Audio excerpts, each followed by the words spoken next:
दिल्ली में। आज तो इस फाउंटेन को ऐसे देख रही है जैसे पहली बार देखा हो। जब वो सब काफ़ी टाइम तक वापस नहीं आती तो अमन गुस्से से बोलता है, अब क्या मैं तुम सबके इंतज़ार में यहीं खड़ा रहूँगा? जल्दी वापस आओ।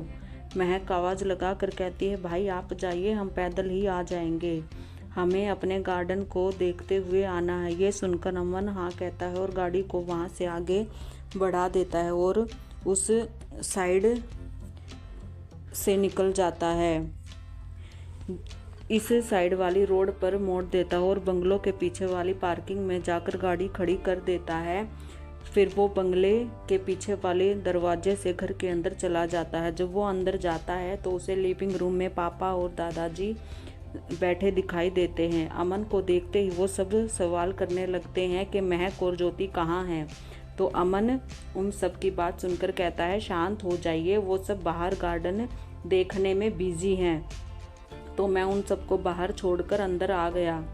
थोड़ी देर में वो सब अंदर आ जाएंगी, आप इतना परेशान मत होइए। मैं अपने रूम में जाता हूँ और फ्रेश होकर मुझे ऑफिस जाना है। ये सुनने के बाद सब हाँ कह देते हैं और तभी दादाजी उठ कर कहते हैं, मैं बाहर अपनी बच्चियों को देख कर आता हूँ, अब तक घर के अंदर नहीं आई। तो दादी जी उनका हाथ पकड़ कर कहती हैं, अरे आ जाएंगी, आप भी ना, वो काफ़ी दिनों से घर से दूर थी। तुम जानते हो महक को तो एक बार गार्डन दिख जाए तो सब कुछ भूल जाती है। आप चिंता मत करो, थोड़ी देर में वो आ जाएगी। तभी महक की माँ उठ कर कहती है, पापा जी आप बैठो, मैं बाहर जाती हूँ और उन सबको अंदर बुलाकर लाती हूँ। ये कहने के बाद महक की माँ खड़ी होकर उन सबको बुलाने के लिए बाहर चली जाती है। उसके बाहर जाने के बाद दादाजी एक सर्वेंट को बुलाकर उन सबके लिए कॉफ़ी तैयार करवाते हैं। उन्हें पता था वो आते ही सबसे पहले कॉफ़ी मांगेंगी, क्योंकि उन सबको कॉफ़ी पीना बहुत ज़्यादा पसंद है। ये सोचते हुए दादी उस सर्वेंट को सबकी पसंद की कॉफ़ी बनाने के लिए कहती है। दादाजी भी कहते हैं, अरे मेरी बच्चियों को ये साथ मुझे भी टाइम बिताना है, तो इसीलिए मेरे लिए भी एक चाय ले आना। तभी दादी जी कहती हैं, अरे सुबह से कितनी चाय पियेंगे आप? उनका इंतज़ार करने के चक्कर में 3 कप चाय पी चुके हैं। ये सुनकर दादाजी कहते हैं, तो क्या हुआ बेगम साहिबा, चाय ही तो पी रहे हैं, अब आपको हमारी चाय से भी परेशानी होने लगी? ये सुनकर दादी कहती हैं, अरे मुझे क्यों परेशानी होगी, मैं तो आपकी तबीयत के बारे में सोचकर कह रही हूँ, चाय पीने से तो डायबिटीज हो जाएगी। तभी दादाजी बोलते हैं, अरे बेगम साहिबा आप इतनी चिंता क्यों करती हैं, हम खुद एक डॉक्टर हैं, हमें अच्छे से पता है कि किस चीज़ को पीने से हमारी सेहत खराब होगी, इसीलिए हम चाय उतनी ही पीते हैं जितनी हमें पीने में कोई परेशानी ना हो, और 1 कप और पीने से हमें कुछ नहीं होगा। आप अच्छी तरह जानती हैं हमें कॉफ़ी पीने पसंद नहीं, लेकिन जब भी वो सारी बच्चियां यहाँ बैठकर कॉफ़ी पिएंगी तो क्या हम उनकी कॉफ़ी को देखते रहेंगे? अगर हमारे हाथ में चाय होगी तो देखने में भी अच्छा लगेगा और हमें पीने में भी मज़ा आएगा। तो आप भी अपने लिए 1 कप चाय मंगवा लीजिए। देखना बच्चों के साथ बैठकर जब आप चाय पिएंगी तो आपको भी एक अलग ही सुकून मिलेगा। इधर महक की माँ सुदेश जी बाहर गार्डन में उन सबको ढूंढने लगती हैं, तो वो सब उन्हें फाउंटेन के पानी में हाथों से खेलती हुई नज़र आती हैं। ये देखने के बाद उनके चेहरे पर खुशी दिखने लगती है, क्योंकि उन्हें अपनी बच्चियों को ऐसे हंसते खेलते हुए देखना बहुत अच्छा लगता है और उनका मन भी खुश हो जाता है। इतने दिनों से अपनी बच्चियों से बहुत दूर थी, इसीलिए वो उनको बहुत मिस कर रही थी। क्या बच्चों, तुम्हारे भैया कब से अंदर आ गए और हम सब तुम्हारा इंतज़ार कर रहे हैं और तुम सब यहाँ तो अपनी मस्ती में शुरू हो गई। पहले अंदर चलो, दादा दादी जी तुम्हारा कब से इंतज़ार कर रहे हैं और तुम सब तो यहाँ खेलने में लग गई। तभी महक कहती है, अरे माँ आप यहाँ, हम तो अभी अंदर आने वाले थे। तभी वो अपनी माँ के पास जाती है और उनके गले लग जाती है। फिर थोड़ी देर बाद ज्योति भी भाग कर आती है और उनके गले लग कर कहती है, बड़ी माँ मैंने भी आपको बहुत मिस किया। तभी वो कहती हैं, बड़ी माँ क्या मम्मी पापा आ गए? तो कहती है, नहीं बेटा अभी नहीं आए, लेकिन उनका फ़ोन आया था, वो कल शाम तक आएंगे। उनकी कल शाम की फ़्लाइट है, तो वो कल शाम तक यहाँ तुम्हारे पास आ जाएंगे। ये सुनकर ज्योति और भी खुश होती है और कहती है, वाह कितना वक्त हो गया ना मम्मी पापा से मिले। उन्हें भी पता नहीं क्या शौक लगा रहता है, तभी लेते हैं और बिजनेस ट्रिप पर चल देते हैं। तभी महक आकर उसके सर पर एक चपत लगाती है और कहती है, बस कर पगली, आ जाएंगे वो सब। अगर तूने ऐसे ही याद करती रही तो उनकी हिचकियाँ बंद नहीं होंगी और वो समझ जाएंगे कि उनकी नालायक बेटी उनको याद कर रही है। ये सुनकर ज्योति का मुंह बन जाता है और वो महक की तरफ देख कर कहती है, आप हमेशा ऐसे ही करते हो, आप हमेशा मेरा ऐसे ही मजाक उड़ाते रहते हो। मुझे आपसे बात नहीं करनी, मैं तो अपने बड़े पापा के पास जा रही हूँ और उनसे आपकी शिकायत करूँगी, वो आपको डांटेंगे। ये सुनकर मैं कहती है, ठीक है फिर तो उनके पास जा, मैं दादाजी के पास जाती हूँ। ये सुनकर ज्योति का दोबारा मुंह बन जाता है और वो मुंह बना कर कहती है, वो मेरे भी दादाजी हैं, मैं भी उनके पास जाऊँगी। ये कहने के बाद वो भाग कर अंदर चली जाती है। महक जोर जोर से हंसने लगती है। ये देखकर उसकी माँ उसका एक कान पकड़ कर कहती है, क्यों हमेशा उसे तंग करती रहती है? तभी महक कहती है, माँ मैं क्या करूँ, वो जरा जरा सी बात पर मुंह बना लेती है तो मुझे उसे चिढ़ाने में मजा आता है। देखो ना कैसी छोटी छोटी बात पर चिढ़कर भाग गई।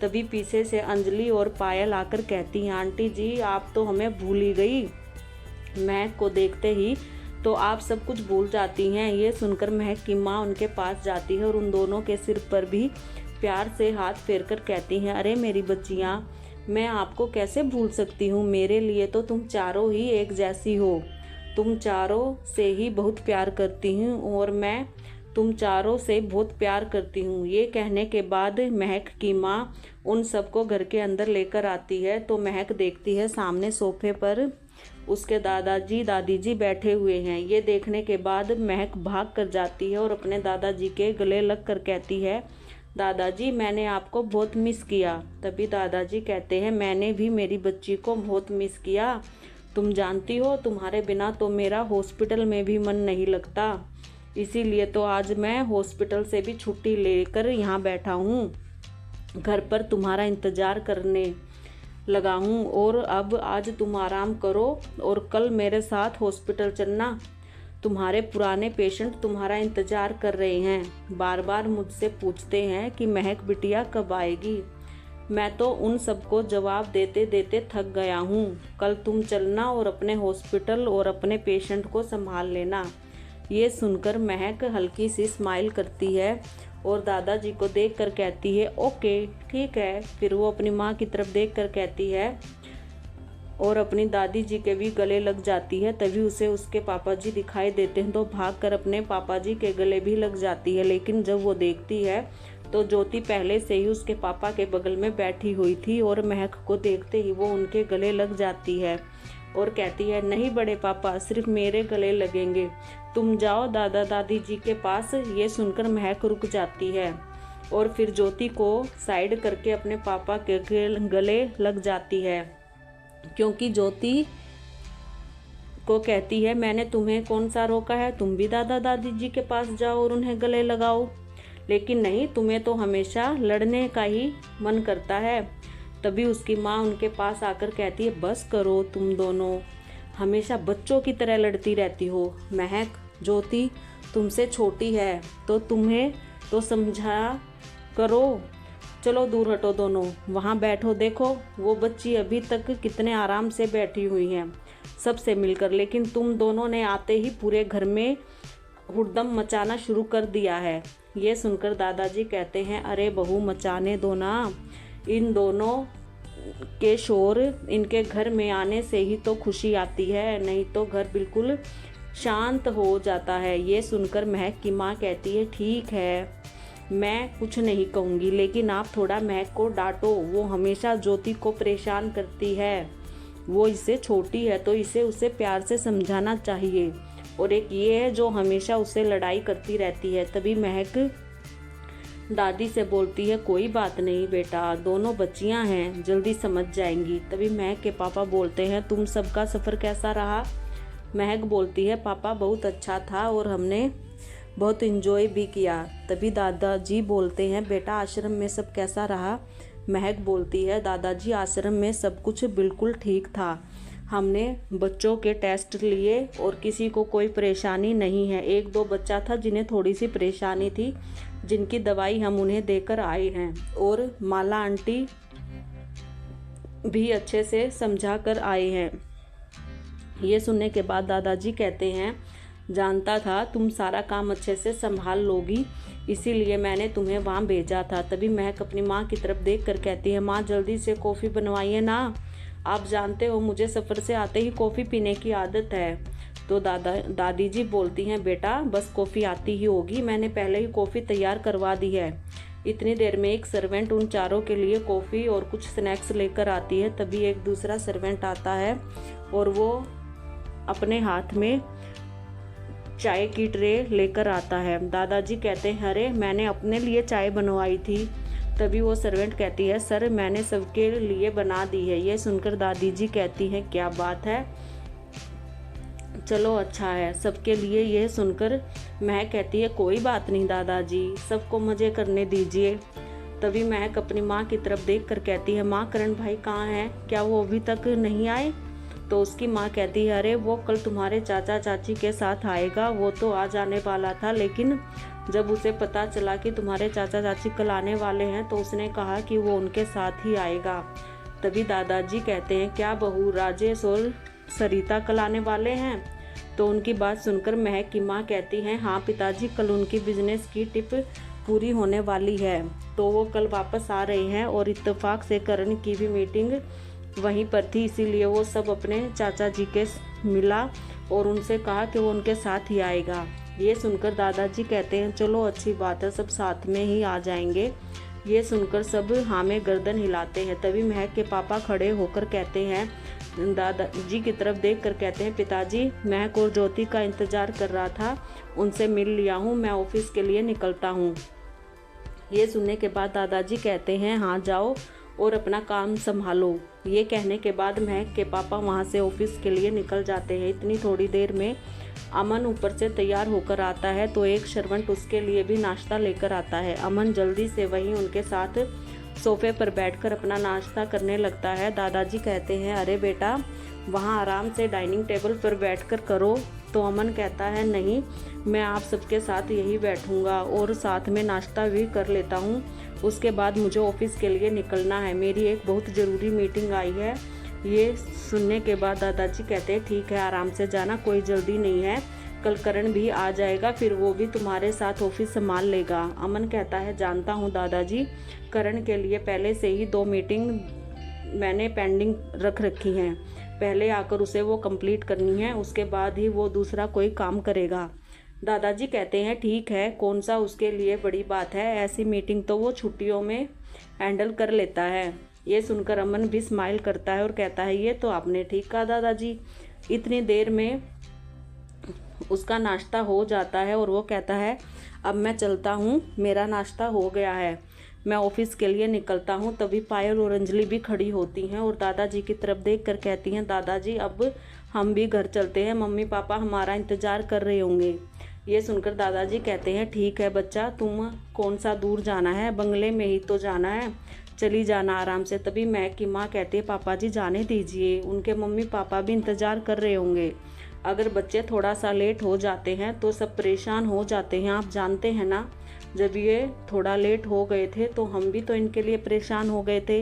ये सुनकर दादाजी कहते हैं, हाँ बहू तुमने ठीक कहा, बच्चों जाओ अपने घर जाकर आराम करो। फिर वो अंजलि और पायल की तरफ देख कर कहते हैं, तुम दोनों भी कल टाइम से हॉस्पिटल पहुंच जाना, वरना तुम जानती हो मुझे लेट आने वाले लोग पसंद नहीं और मैं उनके लेट आने पर सजा भी देता हूँ। ये सुनकर वो दोनों स्माइल करती हैं और कहती हैं, ठीक है दादाजी, हम टाइम पर आ जाएंगे, आपको हमें सजा नहीं देनी पड़ेगी।